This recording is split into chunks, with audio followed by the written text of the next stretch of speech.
but it would have been bananas because he was brilliant. Plus, he was half Puerto Rican. Right. Let's see. Hector Lavoe from the Fania All Stars. Of course.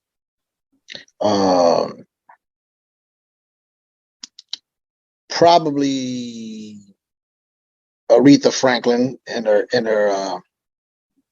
heyday. Right. I was fortunate enough to meet her. I also met Etta James. I got to rock on stage with her for a minute, but I'm trying to think of somebody like real powerful. Man, I already did the Prince thing and the Stevie Wonder thing, and and the Michael Jackson didn't really. I mean, I would never turn down working with him, but he wasn't like someone I really had to work with. Probably Earth, Wind and Fire as a band when in their heyday. Right. They were dope. If it was me, I would want to. My favorite artist of all time is Curtis Mayfield. So I would love to have been in the studio with him, learning from him. Isaac Hayes would be a close second. I would have loved to work with Barry White. That's a good one. See, I should have said Barry White. That's the man right there. Yeah, Barry White would be one. I would have loved to have worked with Jimi Hendrix. Just to catch that, whatever he was on in that short time span, man, I wanted to know. You know what I'm saying? And I would probably Earth, Wind and Fire probably be there too, man. Like, if not them, I would have loved to have been able to be just in the sessions of some of them Frankie Beverly and Maze records too. Here's the wild thing. I said I worked, with some cats. I was in Chicago and I worked on this documentary called Godfathers and Sons with Chuck. No. Went to Chicago. We worked with the cats from Chess Records, the guys that did Muddy Waters stuff. Yeah. So we did Managed Boy over, right? Dan, that song, right? So we there with the players, right? These are session musicians. Marshall Chess is overseeing the session. His father and his uncle used to run Chess Records. Marshall used to manage the Rolling Stones. He produced Electric Mud and the Howlin' Wolf album. So I'm in there with these dudes. Guitar player number 1, Phil Upchurch. He's the session guitar player. He played for Curtis Mayfield and Donny Hathaway. He sure did. So I already covered that base, right? So guitar player number 2, Pete Cozy. Rest in peace. Pete Cozy played with Miles Davis. He played with Herbie Hancock, and he also played. I mean, this is beside all the Chess Records blues legends. Right.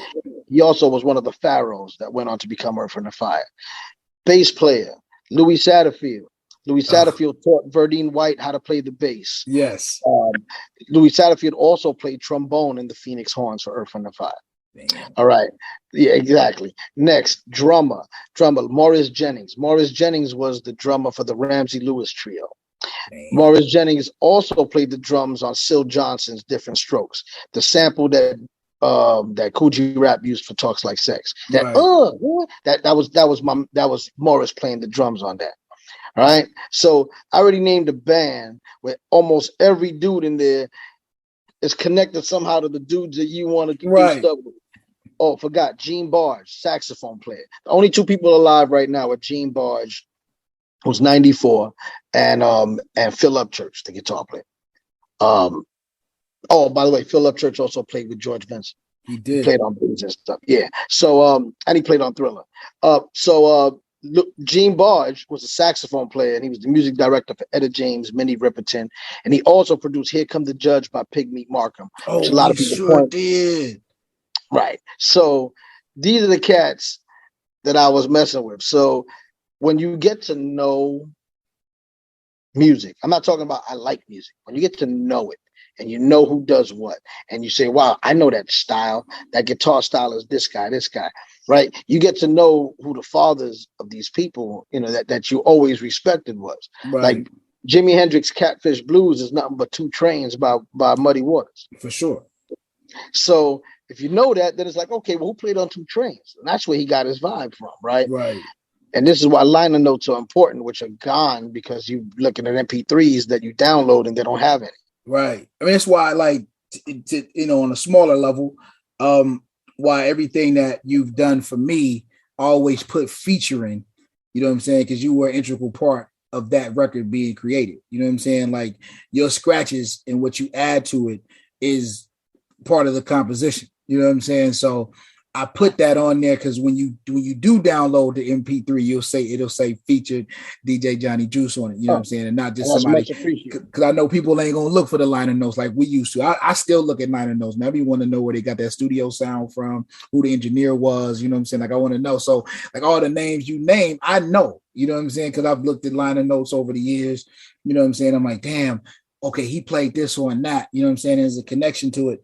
I think that's the beautiful thing about people who do hip hop correctly too, man. It's really like a mosaic of music that you can put together, you know what I'm saying? And kind of really make it into something, man. And you know, cats like yourself who've been in the game for as long as you have and been as consistent, man. I appreciate it, man. So I appreciate your time, brother.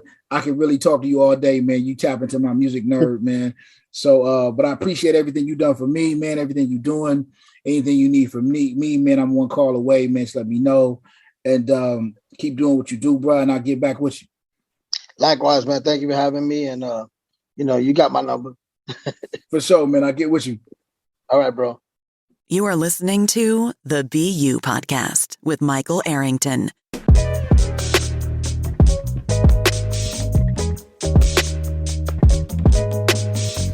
Yes, y'all. We are back. BU Podcast. I know I learned something today, and you probably learned that I'm a music nerd, that I truly am a fan of music itself, hip-hop in particular, but I know more about music than I know about a lot of things. But it's always good to kind of build with somebody who's been in the industry forever, who's been around some of the greats. I've had the fortunate pleasure of being in studio sessions or on the road with some incredible artists, and just kind of be able to swap stories, which is always kind of fascinating to me, because like I don't see myself as somebody that's on the level of some of these other artists, right? But I have similar experiences, man. I've been able to travel from country to country. You know, I think I've done a show on every major continent anyway, you know what I'm saying? Definitely done Europe. I've done some amazing countries, man. I've done, you know, been able to perform in Cuba. I've been able to perform in Africa. I've been able to speak at different functions and meet so many different people. And it's always fascinating to me, man, that people put me in those categories, man, because I truly don't see myself as that, man. I just was somebody that wanted to do music one day and thought I was good enough and an asshole enough to do it and get it done. And it spawned over the course of, you know, the last 20 some odd years, my first album being 22 years old this year. But I've been on some major soundtracks and major movies and TV shows and had a couple of Super Bowl commercials, and I've been behind the scenes on a lot of stuff. And so I kind of got to give myself flowers too, in retrospect. But I found fascinating, though, in listening to Johnny about his perspective on, you know, mental health. I think is very, very vital, very, very true that, you know, we as a people, period, not only to designate it to just inner city kids or ghetto kids or whatever, but people have this perspective of mental health being something that, you know, sensitive people do, or like some level of ineptitude to have to go seek out therapy.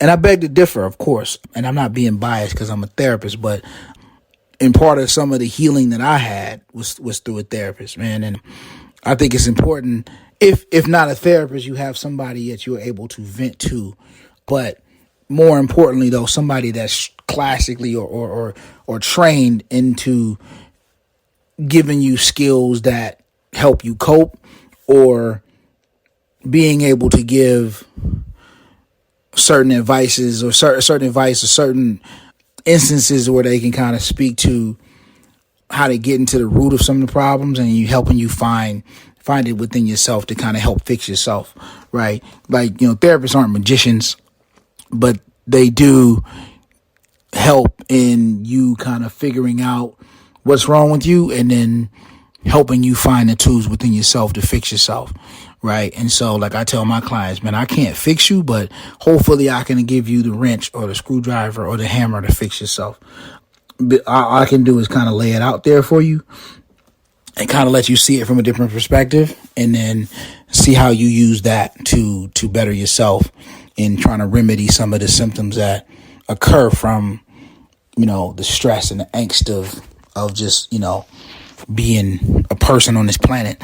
We are in some troubling times, man. I think this pandemic kind of exposed a lot of the weaknesses of the things that we kept busy and being around, and not being able to go outside for 18 months, and then not being able to be around family and loved ones for a long period of time and have it be due to something out of your control is traumatic in and of itself. You know what I'm saying? And so what these kids have to deal with today, like I couldn't imagine fast forward, like rewinding the time back to when I was 16, 17 and something happening when I was in the 10th, 11th, 12th grade, and not being able to go outside or go see people for an extended period of time, and what that would have done to me without social media, without being able to see that window to the world, right? Because that's kind of what social media is. Sometimes that, the vision you get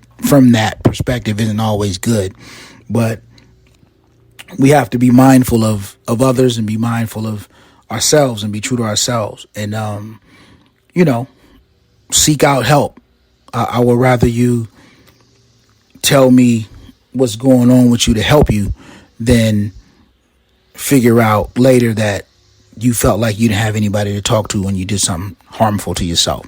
So with that said, man, another episode in the can, man. We are here, the BU podcast. I'll continue if you guys want to keep hearing. So let me know. Please give me as much feedback as you can, positive, negative, people that you may want to see or may want to hear from, and just let me know what I can do to improve what I'm doing. I'm only getting started, so I'm still learning on the fly. I'm building the plane as I'm flying. Like I said, for the most part, the feedback that I've been getting has been really, really positive. It's been really, really constructive, and it's been helpful. So with that, BU Podcast, Mike Arrington. Be easy. You are listening to the BU Podcast with Michael Arrington.